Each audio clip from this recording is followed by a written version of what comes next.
We've been here at our homestead for over a year now. It's coming up to 14 months. I would like to say that we've looked everywhere. We've scoured our lands, gone into every shipping container, every shed, behind every door. However, something surprising happened today.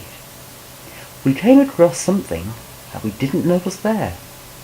A mystery item. What was it?